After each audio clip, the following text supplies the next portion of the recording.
যখন বাংলাদেশের মধ্যে অস্থিরতা দেখবা, আকীদার যখন জলাঞ্জলি দিতে দেখবা, তোমরা যখন বাতিল ফিরকার উদ্ভব দেখবা, তোমরা যখন অসত্যের প্রপাগান্ডা দেখবা, তখন তোমরা সমস্ত কিছু বর্জন করে আমি যে জামিয়া আহমদিয়া সুন্নি আলিয়া শেরে বাংলা করার হাতিয়ার দিয়েছি, সেই শেরে বাংলা করার আস্তানার দিকে তোমরা ছুটে যাও। জামিয়া আহমদিয়া সুন্নি আলিয়ার মাধ্যমে, আমি আলে রাসূলের নিকাহের মাধ্যমে তোমাদের ঈমান আমলকে আমি দুরস্ত করে নেব। উচ্চ আওয়াজ বলি সুবহানাল্লাহ। কোরআনে পাকের মধ্যে এসেছেন, উল্লা আসআলুকুম আলাইহি আজরা ইল্লাল মাওয়াদ্দাতা ফিল কুরবা, যে নিকট আত্মীয়। রাসূল পাককে প্রশ্ন করা হলো, মান কারাবাতুহুম ইয়া মান কারাবাতুকা ইয়া রাসূলুল্লাহ, হুজুর আপনার নিকট আত্মীয় কারা? আল্লাহর পেয়ারা রাসূল সাল্লাল্লাহু আলাইহি ওয়াসাল্লাম বললেন, আমার নিকট আত্মীয় হচ্ছে, আমার কারাবাত হচ্ছে মাওলা আলী শেরে খোদা ফাতেমাতুজ জাহরা রাদিয়াল্লাহু তাআলা আনহা, আমার হাসনাইনে কারিমাইন। উচ্চ আওয়াজে বলি সুবহানাল্লাহ। সেই জন্য আমরা হাদিসে পাকের দুইটা কিতাবের মধ্যে দুই ধরনের রিওয়ায়াত পাচ্ছি। ইমাম মুয়াত্তা ইবনে মালিক রাহমাতুল্লাহ আলাইহি, তিনি তার মুয়াত্তা ইমাম মালিকের মধ্যে হাদিস এনেছেন যে লান তাদিল্লু মা তামাসসাকতুম বিহিমা কিতাবাল্লাহি ওয়া সুন্নাতা নবিয়্যিহি। এবং আমরা স্পষ্ট দেখতে পাচ্ছি, আমি ইমামে তিরমিজি, যিনি সিহাসিত্তার অনন্য কিতাব, তার জামে তিরমিজি শরীফের মধ্যে আবু ঈসা মুহাম্মদ ইবনে ঈসা আত-তিরমিজি রাহমাতুল্লাহ আলাইহি তিনি হাদিস নকল করছেন। সে হাদিসের মধ্যে এসেছে, তারাকতু ফিকুম মা ইন আখাযতুম বিহি লান তাদিল্লু কিতাবাল্লাহি ওয়া ইতরাতি আহলা বাইতি।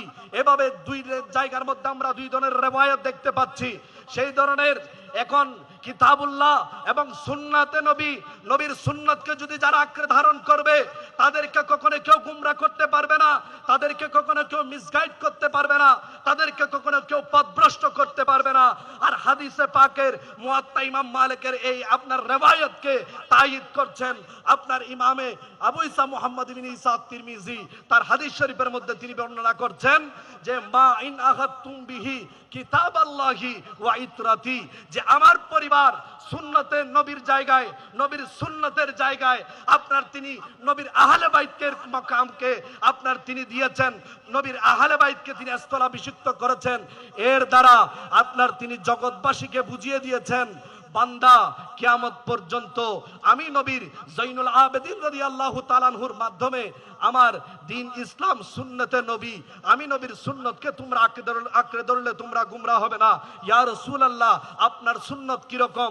ওয়াহাবিরাও আমাদের সামনে আসবে, আমাদের সুন্নত নবীর সুন্নত এমন, আপনার সালাফিরাও সামনে আসবে, আমাদের সুন্নত এমন, লামাযহাবিরাও সামনে আসবে, আমাদের সুন্নাত নবীর সুন্নত যত বাতিল ফিরকা আছে সমস্ত বাতিল ফিরকা আমাদের সবার সামনে আসবে এবং বলবে যে আপনার নবীর সুন্নত হলো এরকম। তখন মানুষ আপনার বিভ্রান্ত হয়ে যাবে যে কোনটা নবীর সুন্নত আর কোনটা নবীর মাসলাক, কোনটা নবীর আপনার শরীয়ত, সেটা মানুষ যখন বুঝতে পারবে না।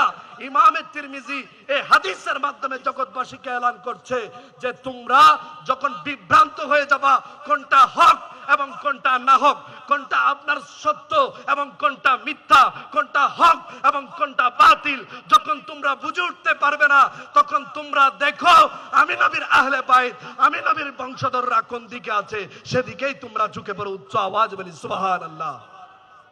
সেই জন্য আমাদের এই নবীর বংশধরের আপনার ইমামে হুসাইন কারবালার ময়দানে শহীদ হওয়ার মাধ্যমে আমাদেরকে দ্বীন ইসলাম উপহার দিয়েছে। দ্বীন ইসলামকে স্বচ্ছ পতাকা, সেই পতাকা আমাদের হাতে তুলে দিয়েছে। আজও আমরা দেখতে পাচ্ছি সেই আপনার নবীর বংশধরের সেই মাসলাক, সেই সিলসিলা বন্ধ হয় নাই।